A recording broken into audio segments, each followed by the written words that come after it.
नमस्कार मंडळी. अप्पी आमची कलेक्टर या झी मराठीवरील मालिकेतून अप्पी हे पात्र साकारून अभिनेत्री शिवानी नाईक ही घराघरात लोकप्रिय झाली.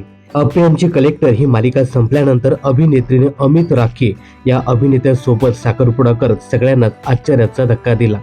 साखरपुडा झाल्यानंतर अभिनेत्रीने आणि तिच्या होणारा नवरा अमित रेखीने त्यांच्या चाहत्यांना एक आनंदाची बातमी दिली आहे.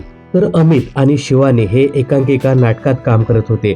अमितने शिवानीला एकांकिकेत बघितलं आणि तो तिच्या प्रेमात पडला. तिचं नाव माहीत नसल्याने त्याने तिला शोधण्याचा खूप प्रयत्न केला. अखेर नाटकाच्या मार्फतच त्याला शिवानी भेटली. तिच्या अभिनयाचं अमित कौतुक करू लागला आणि लग्नासाठीही प्रपोज केलं. आता हे दोघेही लवकरच नवीन संसार थाटणार आहेत. या अगोदर शिवानीने बहिणीसोबत नवीन व्यवसायाला सुरुवात केली. राही या नावाने शिवानी आणि तिची बहीण स्मितल नाईक यांनी भारतीय पारंपरिक कपड्याचा ब्रँड सुरू केला आहे. आता हा व्यवसाय ती कुठे सुरू करते हे पाहणं खूपच इंटरेस्टिंग ठरणार आहे. तर गेल्या महिन्यात साखरपुडा मोठ्या धुमधामीत झाल्यानंतर आता अभिनेत्री शिवानी नाईक आणि अभिनेता अमित रेखी ही जोडी कधी लग्नबंधनात अडकते याकडे त्यांच्या चाहत्यांच्या नजरा लागल्या आहेत.